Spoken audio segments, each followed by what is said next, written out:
Assalamualaikum warahmatullahi wabarakatuh. Perkenalkan, nama saya Adi Wibowo dari SMKS Pembangunan Kandangan. Nah, pada video kali ini kita akan mempelajari tentang sistem kelistrikan tambahan atau aksesoris. Nah, tujuan dari pembelajaran kali ini adalah menggali informasi tentang sistem kelistrikan tambahan atau aksesoris. Kemudian mengidentifikasi bagian-bagian sistem kelistrikan tambahan atau aksesoris.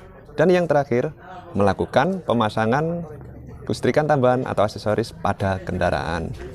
Nah, apa sih sistem kelistrikan tambahan atau aksesoris? Ada yang tahu? Coba kalau ada yang tahu, masukkan di kolom komentar. Setelah Anda menuliskan tentang kelistrikan tambahan atau aksesoris tadi, nah, sekarang contoh-contoh dari kelistrikan tambahan atau aksesoris. Nah, contoh pertama itu ada fog lamp. Nah, seperti apa sih bentuknya fog lamp? Nah, bisa diamati di sekitar saya, sebelah kiri saya ini ada fog lamp, di bawah lampu kepala. Kemudian di sebelah kanan saya itu juga ada yang berwarna kemerah-merahan. Itu adalah salah satu contoh dari fog lamp. Kemudian contoh lain dari aksesoris itu ada audio. Nah, semua pasti sudah pada tahu ya tentang audio.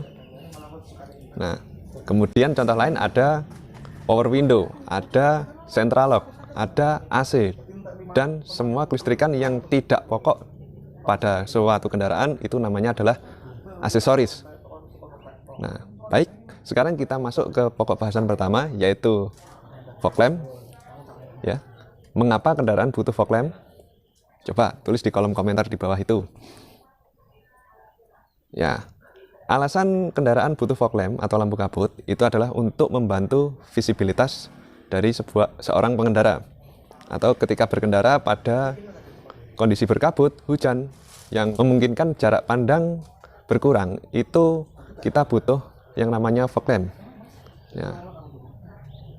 Setelah mengetahui alasan kita butuh fog lamp, ya, tentu saja langkah berikutnya kita bisa melakukan pemasangan pada fog lamp.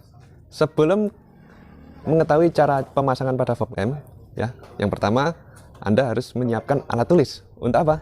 Nah, tentu saja untuk mencatat apa yang saya sampaikan pada video ini. Baiklah, untuk alat yang dibutuhkan, ya, yang pertama adalah kunci, ya, kemudian ada obeng, solasi, dan alat penyambung kabel. Kemudian bahannya apa saja? Tentu saja ada fog lamp, ada saklar. Nah, itu. Nah, baiklah. Setelah mengetahui alat dan bahan yang dibutuhkan tadi, maka jangan lupa keamanan dalam pemasangan itu juga harus diperhatikan. Nah, untuk langkah-langkah pemasangannya, silahkan Anda diskusikan dengan kelompok Anda, ya. Nanti bentuk kelompok 5-6 anak, kemudian susun langkah-langkah cara pemasangannya. Nah, berikutnya kita pelajari tentang rangkaian fog lamp. Rangkaian lampu kabut itu ada dua, menggunakan saklar sendiri dan yang menggunakan saklar yang terikut dengan lampu kota. Nah, untuk yang pertama menggunakan saklar sendiri. Nah, kita ikuti saja. Yang pertama, ambil tegangan dari 15. Ini ya. Kemudian masuk ke 30, maaf. Kemudian ini dihubungkan ke relay ke 86. 85 nanti kita pasang ke massa. Kemudian 30 ini, ya, kita masukkan ke sekring. Kemudian 87 kita masukkan ke lampunya. Dan yang terakhir, jangan lupa massa dari lampu kabut. Kita coba ya.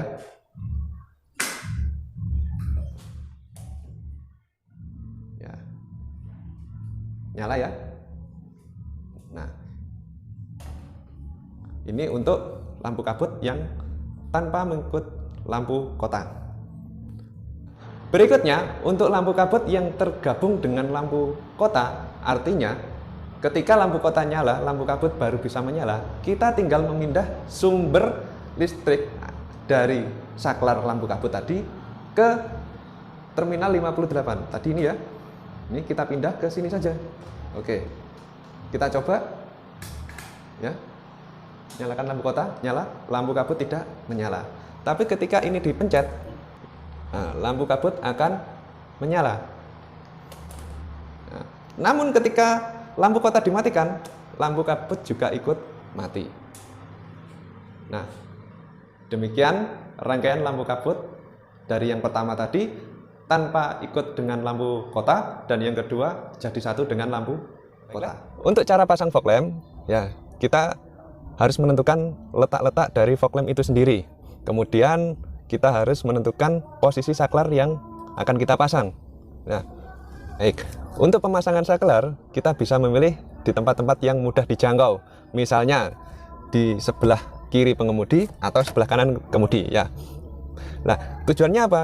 Ketika kita membutuhkan sewaktu-waktu bisa mudah menjangkaunya.